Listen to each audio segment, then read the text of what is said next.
Manchester United oo xaqiijisay muddada uu garoomada ka maqnaanayo Lisandro Martinez, Chelsea oo dhibco laga jarayo haddii ay ciriyaan Pochettino, iyo xiriirka FA-ga Ingiriiska oo ganaaxay kooxda Arsenal. Haddaba maxay tahay sababta dhammaan amurahan ayaa muuqaalkan kugula wadaagi doona ee soo dhow daawade, balse marka hore like muuqaalka oo sii share karay si uu saaxiibo badan u gaaro. Haddii aad nagu cusub tahay nagu soo biro follow dhaho bogga Salaam Al-Cadaala si aad u hesho warbixinada ciyaaraha kubadda cagta. haddii aad igala socoto bartii TikTok ku soo biro follow dhaho, sidoo kale dira 3 jeer ay taawo calaamada koobi linkiga. waad ku mahadsan tahay la socodkaaga ila jaanqaadkaaga markasta. mahadsanid. daafaca Manchester United Lisandro Martinez ayaa garoomada ka maqnaan doona ugu yaraan 8 isbuuc kadib markii uu dhaawac ka soo gaaray seedaha dhexe ee jilibka. ciyaaryahanka heerka caalamiga ee dalka Argentina ayaa dhawaan ka soo laabtay dhaawac cagta ah oo garoomada kaga maqnaa. hadda kooxda Premier League ee Manchester United ayaa xaqiijisay muddada uu u maqnaanayo dhaawacii soo gaaray laacibkan. war qoraal ah oo la soo dhigay website-ka kooxda Manchester United ayaa lagu yiri Lisandro Martinez waxa uu dhaawac ka soo gaaray seedaha dhexe ee jilibka, waxaana la filayaa inuu garoomada ka maqnaado ugu yaraan 8 toddobaad.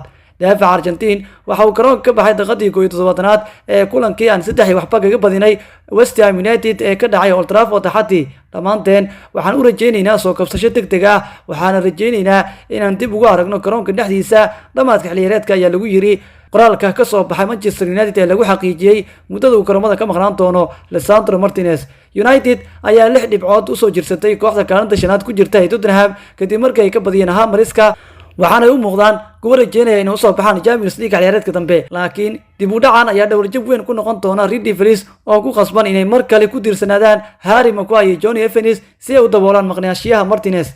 tan iyo markii ay la ciyaareen Tottenham bishii Janaayo, United ayaan laga badin iyagoo difaacooda ugu weyn uu dib ugu soo laabtay kooxda. 26 sano jirkan ayaa la sameeyay iskaashi adag Rafael Varane tan iyo markii uu ku soo biiray 2022, laakiin hadda waa inuu soo kabsado isagoo rajeynaya inuu soo laabto dhowrka kulan ee ugu dambeeya bilaha Abriil iyo May. dhanka kale haddii Chelsea ay ciriso tababare Mauricio Pochettino kaliya ma khasaarayaan lacag, balse waxay sidoo kale wajahayaan in dhibco laga jaro kadib lagu guuldaro isku xigta oo ka soo gaartay Premier League isla markaana min 4 gool laga dhaliyay. waxaa jira cadaadis maamulka kooxda lagu saarayo inay ceeriyaan Pochettino. si kastaba in la ceeriyo tababaraha reer Argentina ka hor dhamaadka xilliyeedkan waxay keeni kartaa in kooxda dhibco laga jaro, taasoo sii xumeyn doonta xilliyeedka musiibada ah oo ay ku dhex jiraan. wargeyska Daily Mail ayaa qoray in Chelsea ay ku qasban tahay inay 10 milyan oo gani magdhow ahaan u siiso Pochettino iyo shaqaalihiisa haddii ay ciriyaan, waxayna taasi keeni doontaa in Chelsea ay jabiso sharciga dhaqaale wanaagga Premier League oo durba ciqaabay 2 kooxood.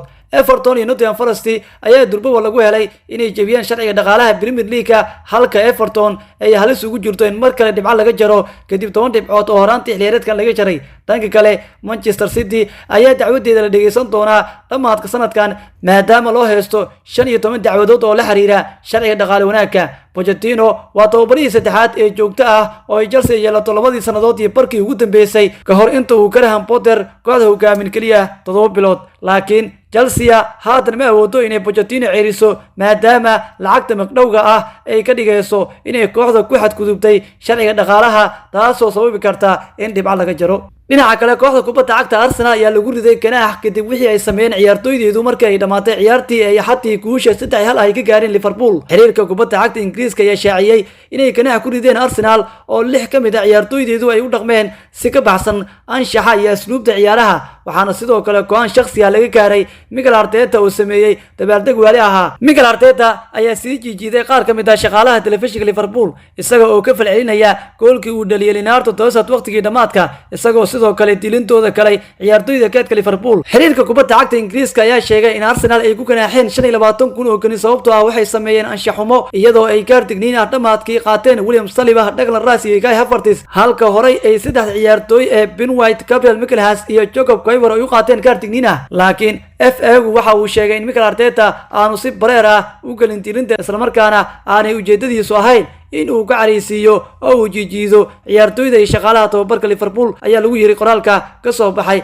xiriirka kubadda cagta Ingiriiska ee FA-ga.